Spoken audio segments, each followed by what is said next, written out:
Hello everyone, আসসালামু আলাইকুম। আজ আমি আপনাদের তৈরি করে দেখাবো আমাদের বিক্রমপুরের ঐতিহ্যবাহী ঝাঁঝর পিঠা বা দুপি পিঠা। আর এই ঝাঁঝর পিঠা গরম গরম খেতে কী যে মজা, যারা খেয়েছেন তারাই এর স্বাদ জানেন। আর আজকের পিঠাটি আমি হুবহু আমার মায়ের মতো করে তৈরি করব। আশা করছি আমার আজকের ভিডিওটি আপনাদের কাছে ভালো লাগবে। তো দুপি পিঠা তৈরি করার জন্য এখানে আমি 8 কাপ পরিমাণ চালের গুঁড়ি নিয়েছি, আর এটা ভেজানো চালের গুঁড়ি। এখন এর মধ্যে দিয়ে দিচ্ছি আমি আধা টেবিল চামচের চেয়ে একটু কম পরিমাণ লবণ। এরপর দিয়ে দিচ্ছি জাল করা ঘন গরুর ঠান্ডা দুধ। তো এই দুধ আমি আগেই 3-4টি বলক তুলে তারপর ঠান্ডা করে নিয়েছি। এখন অল্প অল্প করে দুধ দিব আর মিশিয়ে নিব। আর এখানে আমি 1 কাপ পরিমাণ দুধ নিয়েছি, আর 1 কাপ পরিমাণ দুধ আমার পুরাটাই লেগেছে। আর আপনারা যদি শুকনো চালের গুঁড়ি দিয়ে এই পিঠা তৈরি করতে চান, সেক্ষেত্রে দুধের পরিমাণ আরও বেশি লাগবে। আর দুধ আমি একবারে দিচ্ছি না, অল্প অল্প করে দিচ্ছি আর মিশিয়ে নিচ্ছি। অনেকে এই পিঠা তৈরি করার সময় এই চালের গুঁড়ি পানি দিয়ে মিশিয়ে নেন, তো আমার কাছে পানি দিয়ে মিশালে সেই পিঠাটা খেতে তেমন একটা ভালো লাগে না। আর আমার মা সব সময় এই চালের গুঁড়ি দুধ দিয়ে মিশিয়ে নিতেন। আর দুধ দিয়ে এই চালের গুঁড়ি মিশালে এই পিঠার যে অথেন্টিক স্বাদ সেটা পাওয়া যায়। তো এটা মেশানোর সময় আমার কাছে চালের গুঁড়ির তুলনায় পাত্রটা একটু বেশি ছোট মনে হচ্ছে, সেই কারণে আমি চালের গুঁড়ি অন্য একটি পাত্রের মধ্যে ট্রান্সফার করে তারপর খুব ভালো করে এটা মিশিয়ে নিচ্ছি। আর দুপি পিঠা তৈরি করার জন্য এখানে আমি ভাতের নাজিরশাইল চালের গুঁড়ি ব্যবহার করছি। নাজিরশাইল চাল খুব ভালো করে ধুয়ে তারপর 1.5 ঘন্টা সময়ের মতো পানিতে ভিজিয়ে রেখে তারপর সে চাল থেকে পানি ঝরিয়ে এরপর একটি ট্রের উপর শুকনো সুতি কাপড় বিছিয়ে এর উপর চাল বিছিয়ে দিয়ে ফ্যানের বাতাসে কিছুক্ষণ শুকিয়ে নিয়ে একটু ঝরঝরে করে এরপর ব্লেন্ডার দিয়ে ব্লেন্ড করেছি। আর সরাসরি চাল পানি থেকে ছেঁকে ব্লেন্ডার দিয়ে ব্লেন্ড করলে ব্লেন্ডার নষ্ট হয়ে যাওয়ার সম্ভাবনা থাকে।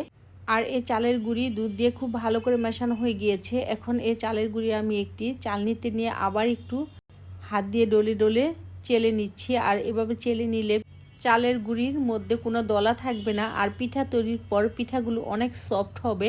আর এই পিঠার চালের গুঁড়ির মধ্যে দুধ মেশানোর পর এটা ধরলে অনেক ভেজা ভেজা মনে হবে, কিন্তু দেখতে একেবারে ঝরঝরে লাগবে। এমন টেক্সচার হলে সেটা দিয়ে পারফেক্ট পিঠা তৈরি করা যাবে। তো চালের গুঁড়ির প্রিপারেশন শেষ, এটা এক সাইডে রেখে দিচ্ছি। আর পিঠা তৈরি করার জন্য এখানে আমি 500 গ্রাম পরিমাণ খেজুরের গুড় নিয়েছি। আর এই খেজুরের গুড় একটি শিল দিয়ে থেতলিয়ে একটু ছোট ছোট টুকরো করে নিয়েছি। আরও নিয়েছি একটি কোরানো নারকেল, আর এখানে আমি ফ্রেশ নারকেল ব্যবহার করছি।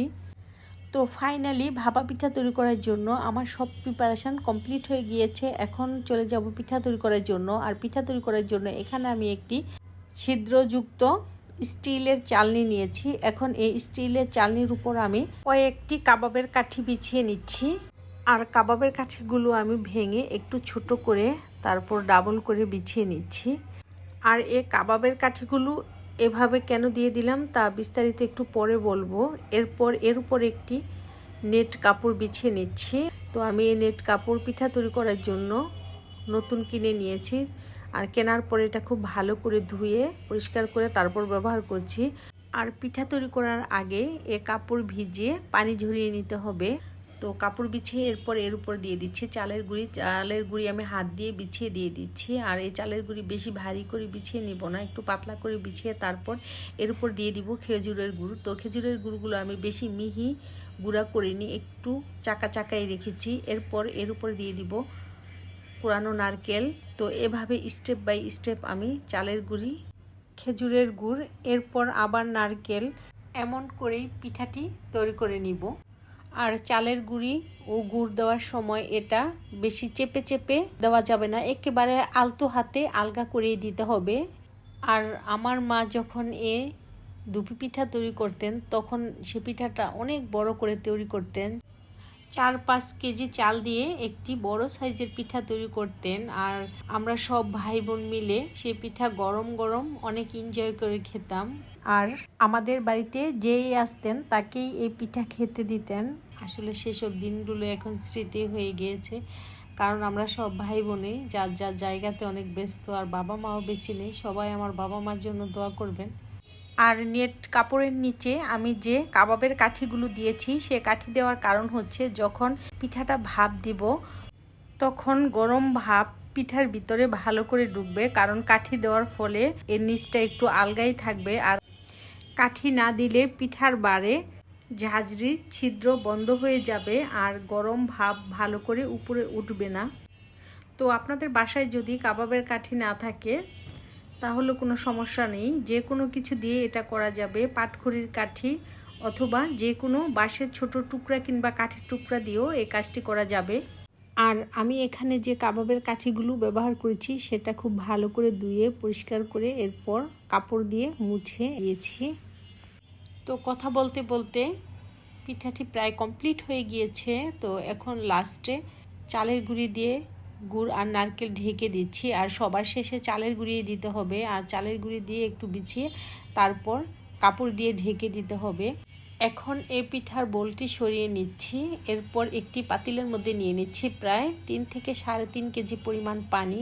আর আমি এখানে ভাতের উঁচু পাতিল নিয়েছি। এখন এই পানির পাতিলের উপর পিঠার জাজরটি বসিয়ে নিচ্ছি। এরপর অন্য একটি বাটির মধ্যে আধা কাপ পরিমাণ ময়দা নিয়ে এই ময়দা একটু পানি দিয়ে গুলিয়ে আঠার মতো তৈরি করে নিয়েছি। এখন পাতিল আর ঝাঁঝরের মাছ দিয়ে যে একটু ফাঁকা রয়েছে সে ফাঁকা ময়দার গ্লু দিয়ে ভালো করে বন্ধ করে নিচ্ছি। আর ঝাঁঝরের চারপাশে যে ছোট ছোট ছিদ্র আছে সেই ছিদ্র আমি ময়দার গ্লু দিয়ে বন্ধ করে নিচ্ছি। আর এই কাজটি খুব ভালো করে করতে হবে যাতে পিঠা ভাপ দেওয়ার সময় কোনো পাশ দিয়েই ভাপ বের হতে না পারে। এরপর একটি ঢাকনা দিয়ে ঢেকে এই পিঠার পাতিলটি আমি চুলাতে বসিয়ে দিচ্ছি। আর চুলার আঁচ মিডিয়াম হিটে রেখে পিঠাটি সিদ্ধ করে নিচ্ছি। তো এই পিঠাটি সিদ্ধ হতে আমার সময় লেগেছে 45 থেকে 50 মিনিট সময়ের মতো। যেহেতু পিঠাটি সাইজে একটু বড় তাই একটু বেশি সময় নিয়েই সিদ্ধ করেছি। আর পিঠা সিদ্ধ হয়ে যাওয়ার পর এর চারপাশের নেট কাপড় সরিয়ে নিয়েছি। এখন একটি নাইফ দিয়ে কেটে দেখাচ্ছি যে এর ভিতরটা কেমন হয়েছে। আসলে পিঠাটি দেখতে যতটা লোভনীয় হয়েছে মাশাআল্লাহ খেতেও ততটাই টেস্টি হয়েছে।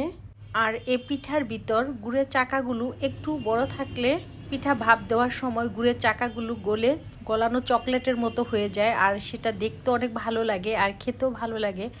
তো আমার আজকের ভিডিও এ পর্যন্তই। আশা করছি আমার আজকের ভিডিওটি আপনাদের কাছে ভালো লেগেছে। ভিডিওটি ভালো লাগলে আমাকে সাপোর্ট করবেন, আর এমনই অনেক মজার মজার রেসিপি পেতে আমার চ্যানেলটি সাবস্ক্রাইব করে নেবেন। আর সবার সুস্থতা কামনা করি আজকের মতো বিদায় নিচ্ছি। আল্লাহ হাফেজ। Thanks for watching.